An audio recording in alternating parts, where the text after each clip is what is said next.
চিত্ত যেথা ভয় শূন্য, উচ্চ যেথা শির, জ্ঞান যেথা মুক্ত,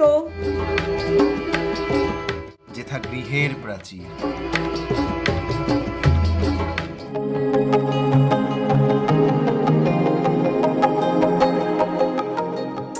গুড মর্নিং ফ্রম বোলপুর। তো বোলপুরে আমাদের ট্যুরটা তো চলছেই জানো, এবং কালকে আমরা বারবিকিউ করেছিলাম। তো বারবিকিউ করে তারপরে রাতে শুতে শুতে অনেকটা দেরি হয়ে গেছে। তো রাত প্রায় 12:30 একটা নাগাদ আমরা সবাই শুয়েছি। খুব মজা হয়েছে, খুব আড্ডা হয়েছে সবাই মিলে, আর বৈদিকদাকে নিয়ে বনিদিকে নিয়ে সবাই মিলে, মানে একটা দারুণ একটা আড্ডার কিন্তু মহল এখানে ছিল। তো আজকে তার জন্য উঠতে সবার একটু দেরি হয়েছে, এবং অন অ্যান অ্যাভারেজ 11টার দিকে আমরা এখন বেরোচ্ছি। আমরা এখন যাচ্ছি কঙ্কাইতলার যে মন্দিরটা রয়েছে, মায়ের মন্দির, সেখানটায় আমরা যাব। এখান থেকে অ্যাপ্রক্স ওই 6 কিলোমিটার মতন রয়েছে, 15-20 মিনিটের মধ্যে আমরা পৌঁছে যাব। তো কঙ্কাইতলা যাই, গিয়ে ওখানে তোমাদেরকে দেখাচ্ছি ওখানকার মন্দির কীরকম কী আছে, এবং আজকের দিনটা সারাটা দিন আমরা কি করছি। জাস্ট আমরা ব্রেকফাস্ট করলাম, এবং ব্রেকফাস্টে সব থেকে ইন্টারেস্টিং জিনিস হলো বনিদি আমাদেরকে কিন্তু নিজের হাতে লুচি সার্ভ করছিলেন। তো মানে এগুলো এক্সট্রাঅর্ডিনারি, মানে দারুণ জিনিস। তো দেখাবো তোমাদের সবাইকে সমস্ত কিছু। তো চলো। সকালবেলা একদম মানে বসে খাবার খেলাম, লুচি তরকারি খেয়ে আমরা এখন বেরিয়ে পড়েছি কঙ্কাইতলার উদ্দেশ্যে। এই বিএমডাব্লিউ যে বাইকটি রয়েছে এটা নিয়ে দারুণ গল্প রয়েছে, তো পরে সময় হলে আমি গল্পটা বলবো। কালকের থেকে এর নামটাই হয়ে গেছে বিএমডাব্লিউ ভিএমডাব্লিউ এরকম করে তার নামকরণ করা হয়েছে, খুব ঘুমোচ্ছে। আমরা সবাই বেরিয়ে গেছি কঙ্কাইতলার উদ্দেশ্যে। এখান থেকে প্রায় 6 কিলোমিটার ডিস্টেন্স রয়েছে। কথিত আছে যে একসময় নাকি এখানে নরবলি হতো। তো যাই হোক, একটা ভয়ের পরিবেশ রয়েছে। তবে যেটা এখানকার লোকেদের থেকে শুনলাম যে সন্ধ্যাবেলার দিকে এখানে গেলে একটু গা ছমছমে ভাব কিন্তু থাকে। বাট শুনেছি এখন নাকি প্রচুর দোকানপাট হয়ে গেছে। তো যাই হোক, আমরা যাই, পৌঁছই, কি আছে তোমাদেরকে দেখাচ্ছি। এই হলো মন্দিরের এন্ট্রান্স। আমরা এখন মন্দিরের ভেতরে ঢুকছি, আর এই হলো মন্দির চত্বর পুরো।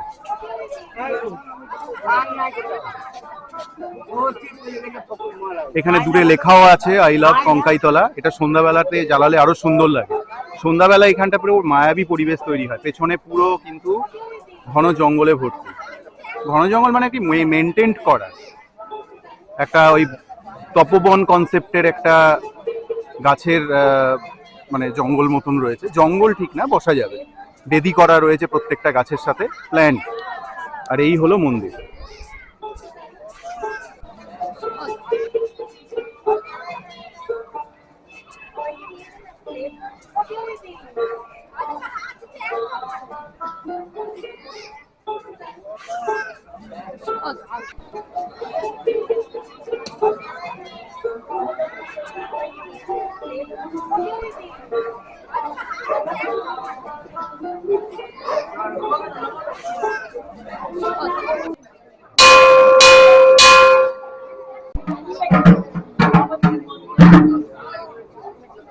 কঙ্কাইতলার মন্দিরটার পরিবেশটা যে অন্যরকম, সেটা এখানকার যে দোকান রয়েছে, দোকানে যে মুখোশগুলো রয়েছে সেগুলো দেখেই কিন্তু বোঝা যাচ্ছে।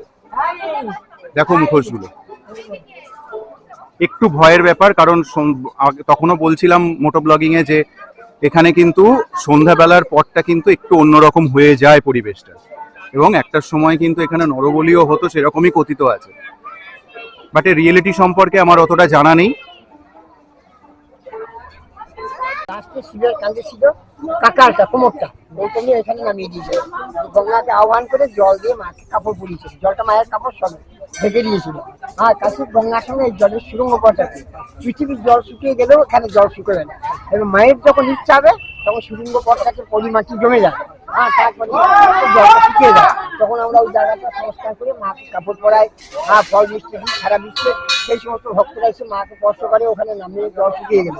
তারপর 14-15 দিন পর আবার আমরা সেই সুরঙ্গ পথটা যেগুলো পলি মাটিটাতে জমে থাকে ওগুলো সরিয়ে দিই, তখন আবার জল এসে জমিয়ে যায়। এটা আমাদের ইচ্ছায় হয় না, এটা মায়ের ইচ্ছায় হয়। আর মায়ের জন্য কি কি বিশেষ প্রথা রয়েছে এখানে? মায়ের বিশেষ বিশেষ কি কি মানে পুজোয় কি কি প্রথা? আচ্ছা, সকালে এসে মায়ের প্রথম একটা পুজো হয় একটা, প্রথম সেটা হয় আমাদের কুণ্ডের ঘাটে। তারপরে ওই পুজোটাই সারাদিন জল ধরে তো বাইরে হবে না, আমরা ঘরের মধ্যে করি। আর দুপুরবেলায় মায়ের অন্নের ভোগ হয়, তারপরে ভোগ মন্দিরে হাজার হাজার লোক খায়, ওখানে 50 টাকা পার করি। আর দিওয়ালির সময়, দীপান্বিতা পুজোর সময় কি কি প্রথা ওরে বাবার দীপান্বিতা বিশাল ভক্তের সমাগম হয়। হ্যাঁ, প্রচুর ভক্ত আসে ওখানে, মনস্কামনা পূর্ণ হয়। দারুণ ব্যাপার হয়, তখন সারা রাত যজ্ঞ হয়।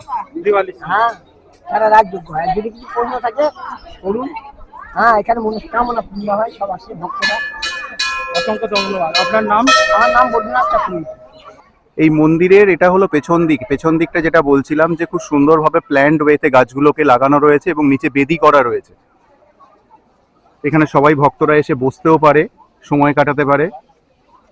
এটা হলো ভোগ মন্দির, এখানে ভোগ রান্না হয় এবং এখানে সবাই বসে কিন্তু ভোগ খেতে পারেন। অলরেডি ভোগ রান্নাও চলছে দূরে, আই থিঙ্ক দেখা যাচ্ছে। এখানে ভোগ মন্দিরের ভোগ খাওয়া এবং ভান্ডারা দেওয়ার মোবাইল নাম্বার রয়েছে, যদি কারো দরকার মনে হয় তো সেক্ষেত্রে সে কিন্তু এই নাম্বারে যোগাযোগ করতে পারে। এখানে কিন্তু ভোগ রান্না হচ্ছে, পুরো কাঠের জালে কিন্তু এখানে ভোগ রান্না হচ্ছে। একটু আগে লাইন খুব কম ছিল, বাট এখন কিন্তু মন্দিরে পুজো দেওয়া লম্বা একটা লাইন পড়েছে, একদম সেই মন্দির অব্দি লাইন, এবং সেটা কিন্তু মন্দিরের বাইরে বেরিয়ে এতটা বাইরে চলে এসছে এই লাইনটা। প্রচুর মানুষের কিন্তু ভিড় হয় এবং খুব জাগ্রত মন্দির এটা। তো কঙ্কালতলা মায়ের মন্দির থেকে আমরা এখন বেরোলাম, আমরা এখন যাচ্ছি ইউনিভার্সিটিতে, বিশ্বভারতী ইউনিভার্সিটিতে। আমরা এখন ওখানটা দেখবো, ওখানটা এক্সপ্লোর করবো। তো এখান থেকে মানে কঙ্কালতলা মন্দির থেকে ইউনিভার্সিটির ডিস্টেন্স প্রায় 9 কিলোমিটার মতো। তো 8.5 থেকে 9 কিলোমিটার পর্যন্ত আমাদেরকে এখন যেতে হবে। সেখানে গিয়ে আমরা এবার বিশ্বভারতীটা দেখব। বিশ্বভারতীর ঐতিহ্য সম্পর্কে আমাকে আলাদা করে বলার কিছু দরকার আছে বলে মনে হয় না, কারণ আমরা সবাই জানি। তো তাই আমি আলাদা করে আর কিছু বললাম না। তো আমরা এখন চলেছি বিশ্বভারতীর দিকে। ইউনিভার্সিটির রাস্তাটা কিন্তু খুবই সুন্দর, মানে দুপাশে এত গাছ রয়েছে, পুরো জায়গাটা, রাস্তাটা কিন্তু পুরো গাছে ঢেকে রয়েছে এবং সূর্যের আলো খুব অল্পই দেখা যাচ্ছে। এই হলো ইউনিভার্সিটির মুখ। আমরা এখন এখানটায় বাইকটা রাখছি, বাঁদিকে পার্কিং। আমরা এখানে গাড়ি মানে বাইকগুলো সব পার্ক করবো, করে ডান দিকে যেতে হবে। এখানে আমরা টোটো করে এখন যাচ্ছি, তার কারণ আমরা নর্মালি হয়তো দেখতে পেতাম ভেতরে বাইক নিয়ে গিয়ে, বাট এখানকার ইতিহাস সম্পর্কে সেরকম আমরা কিছুই জানতে পারতাম না, শুধু জাস্ট প্রোডাক্ট মানে জিনিসগুলো দেখতাম এবং কি যে জায়গাগুলো রয়েছে জায়গাগুলো দেখতাম। বাট যিনি আমাদের টোটো চালাচ্ছেন, উনি আমাদেরকে ওয়ান টাইপ অফ গাইড হিসাবে কাজ করছেন এবং উনি পুরো জায়গাগুলো এক এক করে দেখাবেন এবং উনি আমাদেরকে গাইড করে দিচ্ছেন। যেমন ডান দিকে যে আনন্দ পাঠশালা, এখানে আনন্দের মাধ্যমে, খেলাধুলার মাধ্যমে এখানে নার্সারি থেকে ক্লাস 2 পর্যন্ত ওপেন, গাছের নিচে ক্লাস হয় আপনার এখনো হয়। একটা মর্নিং স্কুল সকাল 6টা থেকে 10টা পর্যন্ত। এবং যে সিমেন্টের যে বেদিগুলো করা রয়েছে, বেদিটা টিচাররা বসেন আর নিচেরা বাচ্চারা খোলামেলা আকাশের মধ্যে এখানে ক্লাসটি না হয়। এটা নার্সারি থেকে ক্লাস 2 পর্যন্ত হয়। এর ভেতর আছে পাঠ ভবন, যেটা 5 থেকে ক্লাস 10 পর্যন্ত ওপেন, গাছের নিচে ক্লাস হয়, যেটা আম্রকুঞ্জ, বকুল বিচি, শাল বিচি, এটা হচ্ছে একটা গাছের নাম। হ্যাঁ, ওটা হচ্ছে 5 থেকে ক্লাস 10, আর এটা হচ্ছে নার্সারি থেকে ক্লাস 2, 11 থেকে আপনার সায়েন্স সব ডিপার্টমেন্ট আছে। 3টি মাটির বাড়ি রয়েছে, 3টি মাটির বাড়ি একই নাম। এটার নাম হচ্ছে দেহুলি। দেহুলি নাম দেওয়ার কারণ হচ্ছে আমাদের রবীন্দ্রনাথের স্ত্রী যখন মারা যান তখন দেহটি কিছুক্ষণের জন্য এই মাটির বাড়ির মধ্যে রাখা হয়েছিল, এবং এই বাড়ির মধ্যে দেহুলি, গোড়া, চোখের বাড়ি যে উপন্যাসগুলি রবীন্দ্রনাথ ঠাকুর এই বাড়ির মধ্যে লিখে গেছিলেন। অ্যাকচুয়ালি রবীন্দ্রনাথের স্ত্রীর নাম ছিলেন মমতা আলম দেবী, তিনি ভালোবেসে নাম রেখেছেন মৃণালিনী দেবী। এখনো পর্যন্ত ওপেন, গাছের নিচে ক্লাসগুলো এখনো হয়। একটা মর্নিং স্কুল সকাল 6টা থেকে 10টা পর্যন্ত। বেশ, আমার ডান দিকে দেখুন একটা বটবৃক্ষ গাছ দেখতে পাচ্ছেন। এই জায়গাটার নাম হচ্ছে আমরা 3 পাহাড়। 3 পাহাড় নাম দেওয়ার কারণ হচ্ছে রবীন্দ্রনাথের পিতা মহর্ষি দেবেন্দ্রনাথ ঠাকুর এখানে সূর্যটার সময়, সূর্যাস্ত চলে যাওয়ার সময় এখানে ঈশ্বর উপাসনা করতেন। এবং এখান থেকে 3 কিলোমিটার দূরে খোয়াই বলে জায়গা আছে, যেটা হচ্ছে গামছা রাঙামাটির পথ। সেখানে মহর্ষি দেবেন্দ্রনাথ ঠাকুর পায়ে হেঁটে বেড়াতে গেছিলেন এবং 3টি নুড়ি পাথরের নেতৃত্বে করে গেছিলেন। আমাদের রবীন্দ্রনাথ ঠাকুর বয়স তখন 11 বছর 7 মাস। তিনি তার বাবার সঙ্গে উপায় নদী থেকে বটবৃক্ষ চাইতে লাগিয়েছেন, রবীন্দ্রনাথের নিজে হাতে লাগানো গাছ। এবং এখান থেকে 7 কিলোমিটার দূরে শিয়ারামের গ্রাম আছে, যে গ্রামে কুমোরা বসবাস করতো। তখনকার দিনে মাটির জিনিসপত্র রাখা হতো, সেই মাটির জিনিসপত্র নিয়ে যখন তারা কুমোরা বাজারে বিক্রি করতে যেতেন, তার সেই দৃশ্যটা এখানে গুরুদেবের ছোট্ট একটা হাট কবিতা লিখে গেছিলেন। যে কবিরা হচ্ছে কুমোর পাড়া গরু গাড়ি বুঝাই পাড়া কলচার এই গাড়ি চালায় বংশগতের সঙ্গে লেগে যায় ভাঙে মতো। এই ছবিটা দেখতে পাবেন ক্লাস 2 এর সহজ পাঠে প্রথম পৃষ্ঠাতে যে ব্ল্যাক কালারের বটগাছ, এটা হচ্ছে আপনার সেই বটগাছ। এবং এটা পেন্টিং করেছে এই চিত্রশিল্পী নন্দলাল বসু। জায়গাটার নাম হচ্ছে আপনার 3 পাহাড়। এবং তার পাশেই যে গেটটা রয়েছে, যে গেটটার নাম হচ্ছে বলাকা। বলাকাটা কাব্যগ্রন্থের নাম। এবং তার অপোজিটে যে একটা বিল্ডিং দেখতে পাবে, সেন্ট্রাল লাইব্রেরি অপোজিটে হচ্ছে বিশ্বভারতী সেন্ট্রাল অফিস। আর এই ভেতর থেকে সোজা গেলে আমরা একটু আগে যে পৌষ মেলাটা হয়েছিল, এখন যেটা হয় বর্তমানে পৌষ মেলাটা 7ই পৌষ বাংলা 23 ডিসেম্বর, সেটা ভেতরে পৌষ মেলার মাঠ আছে। ডান দিকে যে জায়গাটা দেখতে পাচ্ছেন যে ইন্দিরা গান্ধী যে 10 দিন যে হিন্দি ক্লাসটা ফার্স্ট টাইম উনি স্টার্টিং করে গেছিলেন, প্রথমে এর ভিতরে করে গেছিলেন, যার জন্য ডান দিকেটা ভালো করে লক্ষ্য করে দেখা হলুদ রঙের যে বিল্ডিং দেখতে পাবেন, ওটা হচ্ছে হিন্দি একটা ডিপার্টমেন্ট। দেখুন আমার ডান দিকে একটা সোজা যদি তার লক্ষ্য করে দেখা যাবে, একটা টালি বাড়ি দেখা যাচ্ছে, যে টালি বাড়ির মধ্যে রবীন্দ্রনাথের বর্দা দ্বিজেন্দ্রনাথ ঠাকুর উনি ওই বাড়িটার মধ্যে বসবাস করে গেছিলেন। এবং শান্তিনিকেতনের সব থেকে জায়গাটা নিচু বলে উনি নাম রেখে গেছে নিচু বাংলো। আমার ডান দিকে বাঁ দিকে যে একতলা যে বিল্ডিং গুলো দেখা যাবে, এই বিল্ডিং মধ্যে আমরা যোগ ব্যায়াম ধ্যানাসনের ক্লাসগুলো আমরা ওই বিল্ডিং মধ্যে না হয়, যোগাযোগ আসন যে ক্লাসগুলো হয়, যার জন্য এই প্লেসটাকে নাম দেওয়া হচ্ছে দ্বিজবেরাম। বিশ্বভারতী পুকুর, এই পুকুরটার নাম দেওয়া হচ্ছে হাতি পুকুর। হাতি পুকুর নাম দেওয়ার কারণ হচ্ছে অনেক আগে যখন বোলপুরে সার্কাস আসতো, তখন এখানে হাতি স্নান করাতে নিয়ে আসতো। সেই সময় এক আদিবাসী মহিলা তার বাচ্চাকে নিয়ে কাপড় কাচ্ছিল এবং সেই বাচ্চাটা জলে পড়ে যায় এবং হাতিটা সেই সময় সে হাতি সুরে করে বাঁচিয়েছিল। তখন থেকে পুকুরটার নাম দেওয়া হয়েছে হাতি পুকুর। যদি একটু ভালো করে লক্ষ্য করে দেখা যাবে, সোজা যদি তাকান একটা হাতির স্কাল্পচার করা রয়েছে, যেটা হচ্ছে আপনার রামকিঙ্কর বেশ তৈরি করে গেছেন। ওই দেখুন হাতির স্কাল্পচারটা, এটা হচ্ছে বিখ্যাত আর্টিস্ট রামকিঙ্কর বেশ তৈরি করে গেছেন। তখন থেকে পুকুরটা হাতি পুকুর নামে পরিচিত। এই বাড়ির মধ্যে বসবাস করে গেছিলেন শান্তিদেব ঘোষ, উনি রবীন্দ্রসঙ্গীতের প্রফেসর ছিলেন। শান্তিদেব ঘোষ, কণিকা বন্দ্যোপাধ্যায়, হ্যাঁ, এরা আছে শিল্পী জগতের বিশাল নাম আছে ওনাদের। তা উনি শান্তিদেব ঘোষের বাড়ি, উনি এই বাড়িটার মধ্যে বসবাস করতেন। আমার বাঁ দিকে যে বাড়িটা দেখতে পাবেন, এটা হচ্ছে অমর্ত্য সেনের বাড়ি। বাড়িটার নাম হচ্ছে প্রতিচি একটা ট্রাস্ট। এখানে কি উনি থাকেন? উনি এলে থাকেন, আচ্ছা, থাকেন উনি বাইরে বিদেশে থাকেন। ওকে ওকে। ওনার এটা নিজস্ব বাড়ি, হ্যাঁ ওনার এটা নিজস্ব বাড়ি। উনি এখানেই, উনি শান্তিনিকেতনের স্টুডেন্ট ছিলেন। এডি সেন, বাবা নাম হচ্ছে আশুতোষ সেন, মায়ের নাম হচ্ছে অমৃতা সেন। অমর্ত্য সেন ছিলেন শান্তিনিকেতনের স্টুডেন্ট। অমর্ত্য নামটা রবীন্দ্রনাথের দেওয়া নাম। অমর্ত্য মা ছিলেন অমৃতা সেন, রবীন্দ্রনাথের প্রথম ছাত্রী। অ্যাকচুয়ালি অমর্ত্য সেনের নাম হচ্ছে বাবলু সেন। পাশেই দেখুন একটা স্কাল্পচার করা রয়েছে, যেটা রামকিঙ্কর বেশ তৈরি করে গেছেন, যে আগেকার দিনে কিভাবে ধোপার মেয়েরা কাপড় কাচত, সেই স্কাল্পচারটা বানিয়ে গেছেন। কিন্তু মাথাটা উনি করতে পারেননি, সেই সময় অসুস্থ হয়ে পড়লেন। তা ওনার স্কাল্পচার গুলো এমন ভাবেই তৈরি করা যে উনি হাত বা কোনো অস্ত্র ব্যবহার করতেন না, তার নুড়ি পাথর সিমেন্ট বা উনি দূর থেকে ছুঁড়ে ছুঁড়ে স্কাল্পচার গুলো বানিয়ে গেছেন। ডান দিকে যে দেওয়ালে যে পেন্টিং গুলো করা রয়েছে, যেগুলো সব কলাহরের স্টুডেন্টরা বানিয়ে গেছে, যারা পরীক্ষায় পাশ করে যারা চলে যায়, তাদের হাতের কাজ বা স্মৃতি রেখে দিয়ে। আর্ট পেন্টিং নিয়ে যারা পড়াশোনা করে তাদের কলেজ, এবং কলেজের পাশে দেখুন একটা স্কাল্পচার করা রয়েছে, যেটা রামকিঙ্কর বেশ তৈরি করে গেছে 1956-এ। এই স্কাল্পচারটার নাম হচ্ছে কলের বাসা। আগেকার দিনে রাইস মিলে কাজে যাচ্ছে দুই আদিবাসী মহিলা, তারা সকালে যায়, সন্ধ্যায় ফিরে। বাচ্চাটা তার মাকে সারাদিন দেখতে পায় না, তাই বাচ্চাটা তার মার আঁচল ধরে টানছে, মা আমি সঙ্গে যাবো। এই দৃশ্য থেকে রামকিঙ্কর বেশ চোখে পড়ে। তারপর উনি খাতাতে স্কেচ করে, তারপর উনি একটা রহস্যময় টেক্সচার তৈরি করে নুড়ি পাথর সিমেন্ট মাকে এমনি দূর থেকে এভাবে ছুঁড়ে ছুঁড়ে স্কাল্পচারটা বানিয়ে গেছেন। কোনো হাত বা কোনো অস্ত্র ব্যবহার করেননি। এই স্কাল্পচারগুলো আপনি ক্লাস 2 এর সহজ পাঠে দেখতে পাবেন। এবং একটা পেন্টিং করেছেন চিত্রশিল্পী নন্দলাল বসু। স্কাল্পচারটার নাম হচ্ছে কলের বাসি। এটা মানে নুড়ি পাথর ছুঁড়ে ছুঁড়ে বানানো? হ্যাঁ। বাঁদিকে একটা হলুদ রঙের বাড়ি দেখতে পাবেন, বাড়িটার নাম হচ্ছে মালঞ্চ। রবীন্দ্রনাথের ছোট মেয়ে মেলা দেবী, উনি ওই বাড়িটার মধ্যে বসবাস করে গেছিলেন। উনি যখন 22 বছর বয়সে উনি যখন মারা যান, তখন ওই বাড়ির মধ্যে রবীন্দ্রনাথ ঠাকুর একটা মালঞ্চ কাব্যগ্রন্থ ওই বাড়ির মধ্যে লিখে গেছিলেন।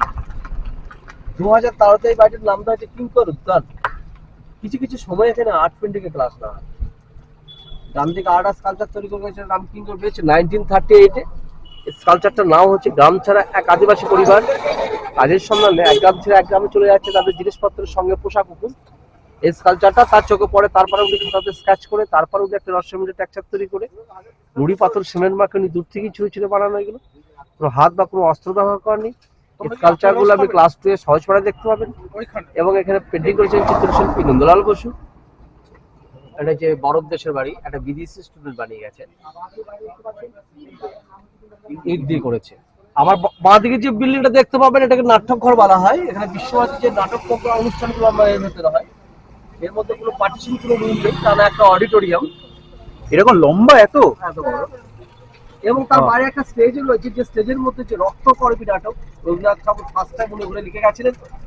কখনো কখনো ওই স্টেজে খোলামেলা ভাবে নাটক অনুষ্ঠানগুলো আমরা এই স্টেজে হয়ে থাকে। আমার ডান দিকে যে বিল্ডিংটা দেখতে পাবেন যে পেন্টিং ডিপার্টমেন্টের হেড অফিস।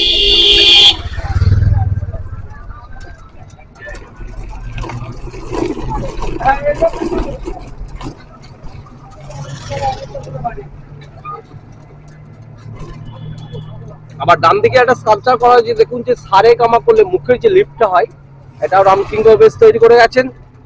আমার বাঁ দিকে যে বিল্ডিং গুলো দেখতে পাবেন হচ্ছে রবীন্দ্র ভবন মিউজিয়াম।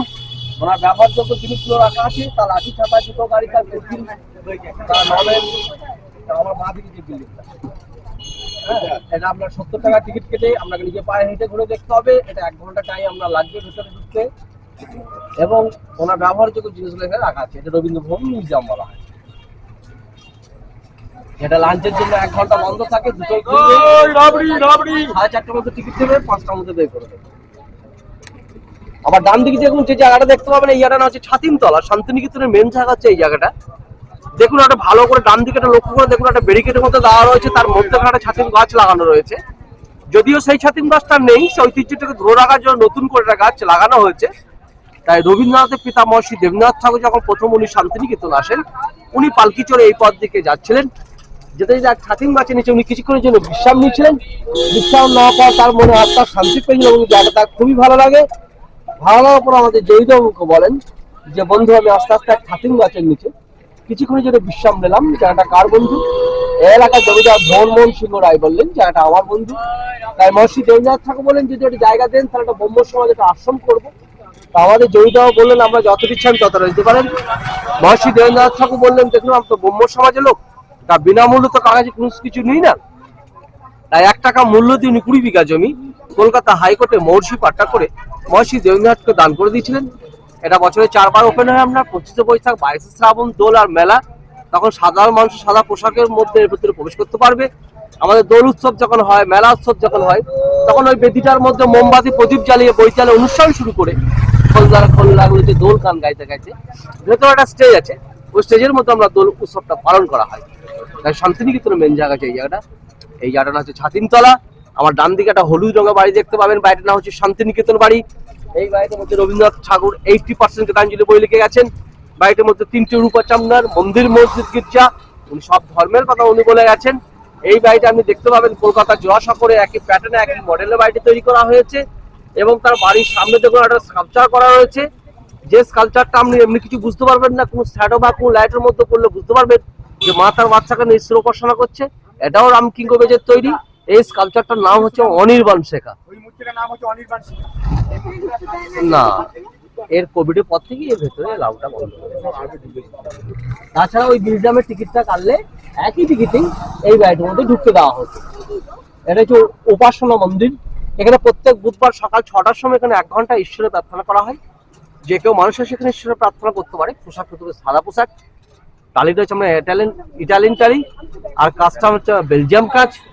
বাংলা বই একটা পোস্ত বই শুটিং হয়েছিল, সেই শুটিংটা এখানে শুটিং হয়েছে পোস্ততে। আচ্ছা, গেছিলেন চিত্রশিল্পী নন্দলাল বসু। এখানে প্রাক্তন টিচার তেজচন্দ্র সেন মহাশয়, উনি গণিতের টিচার ছিলেন। ওনারা কি করতেন, এই বাড়ির মধ্যে এককালীন আড্ডা দিতেন। এবং এই বাড়িটি কেন্দ্র করে কলকাতা জোড়াসাঁকোরে উনি একটা কবিতাও লিখে গেছিলেন, যেটা তাল গাছ এক পায়ে দাঁড়িয়ে সব গাছ ছাড়িয়ে উঁকি মারে আকাশে। এখন বাড়িটির বর্তমানে নাম দেওয়া হচ্ছে কারুসংঘ। এখানে বিশ্বভারতী যে সমস্ত মহিলারা সার্ভিস করতেন, রিটায়ার্ড হয়ে গেছেন, প্রত্যেক মঙ্গলবার এবং শনিবার এখানে বাতিক প্রিন্টের কাজ শেখানো হয়। এবং কোনো চিফ মিনিস্টার এলে, কোনো প্রধানমন্ত্রী এলে বাতিকে যে উত্তরটা এখানে দিয়ে তাদেরকে সম্বর্ধনা জানানো হয়। বাড়িটির নাম হচ্ছে তালস দাস বাড়ি। বাড়িটি তৈরি করছেন চিত্রশিল্পী নন্দলাল বসু। ধ্বজ মানে হচ্ছে পতাকা।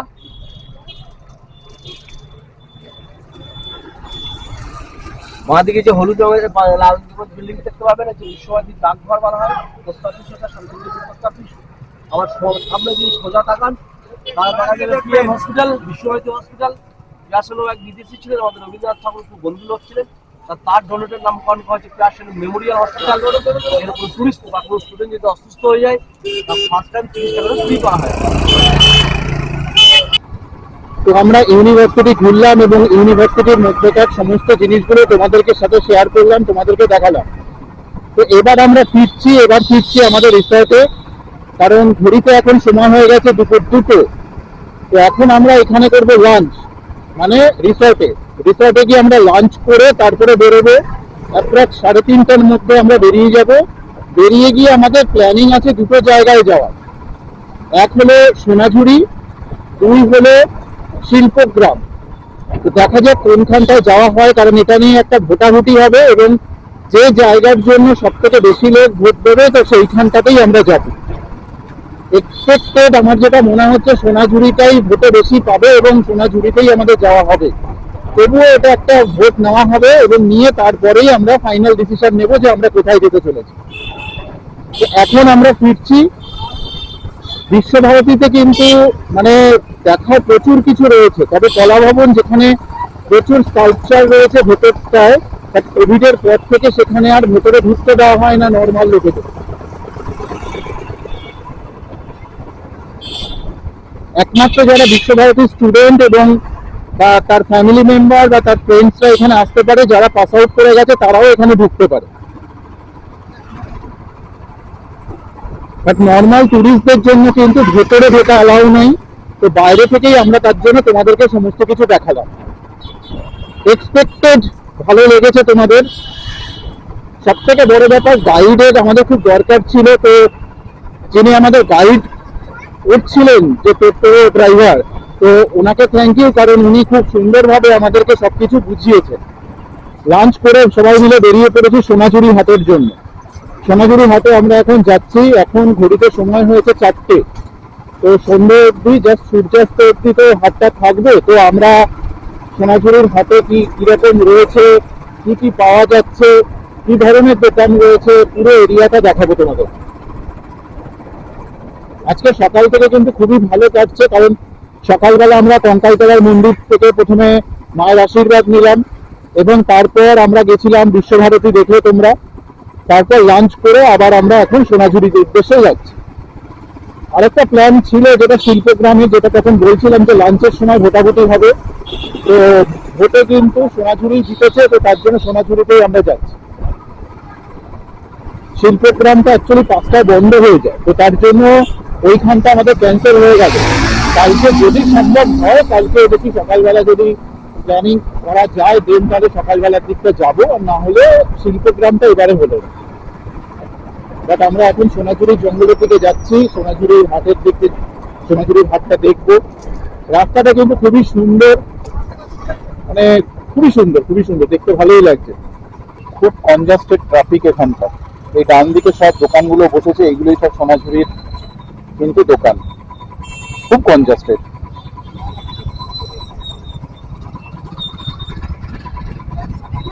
এখানে কিন্তু হাতে বোনা তাঁতের যে শাড়িগুলো এবং লেখা, সব রবীন্দ্রনাথের নামে অনেক কিছু লেখা রয়েছে, রবীন্দ্রনাথ ঠাকুরের একতারা রয়েছে, প্রচুর কিছু রয়েছে। আমি দেখাবো, আরো ডিটেলস ভালো করে দেখাবো। সামনে একটা জায়গায় বাইক আমরা পার্ক করি, তারপরে দেখাবো। তো আমরা পৌঁছে গেছি সোনাঝুরি হাটে। এখানে যেমন একটা শাড়ি দেখানো হচ্ছে, প্রচুর দোকান রয়েছে, শাড়ি, চাদর, হাতের কাজের প্রচুর জিনিস রয়েছে। এদিকটাতেও রয়েছে, এদিকে ব্যাগের দোকান রয়েছে, ভর্তি দোকান। আসলে আজকে শনিবার বলে এখানে কিন্তু হাটটা একটু বেশি বড় হয়ে বসে। শনিবারটাই মেনলি এখানটায় বড় বসে। বাউল সঙ্গীত হচ্ছে।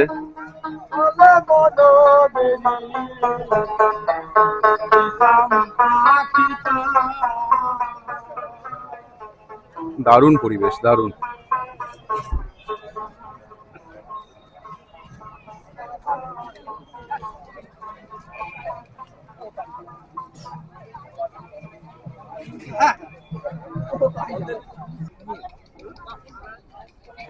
শান্তিনিকেতন লেখা একতারা, প্রচুর একতারা রয়েছে এখানে, বড় ছোট ডিফারেন্ট ডিফারেন্ট সাইজের কিন্তু একতারা এখানে রয়েছে।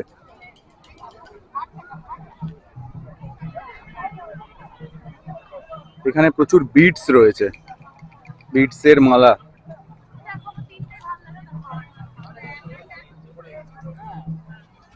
এদিকে সারি সারি ব্যাগ, মানি পার্স।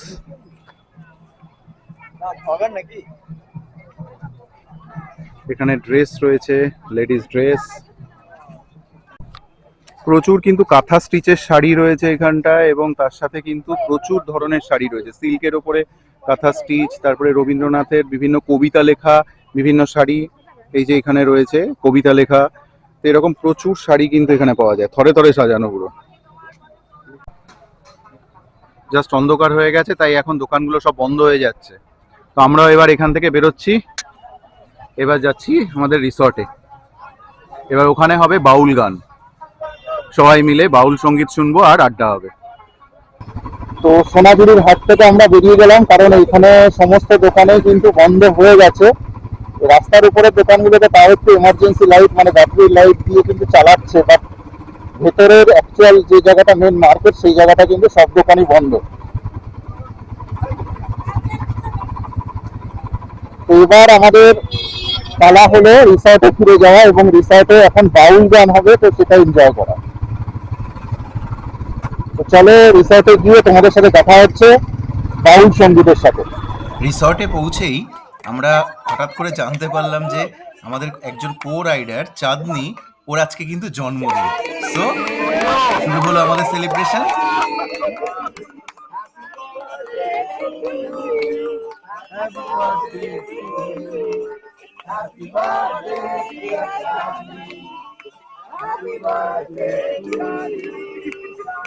চাঁদনির বার্থডে সেলিব্রেট করার পরে খুব আনন্দ করে শুরু হলো আমাদের বাউল সঙ্গীত।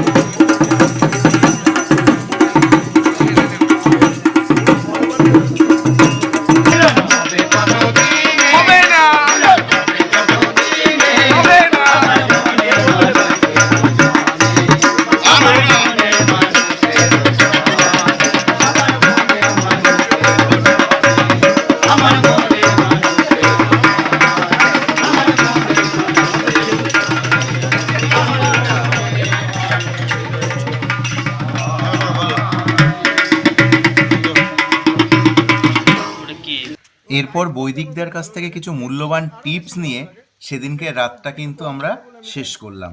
খাওয়া দাওয়া করে আমরা কিন্তু ঘুমিয়ে পড়লাম। নেক্সট ডে বাড়ি।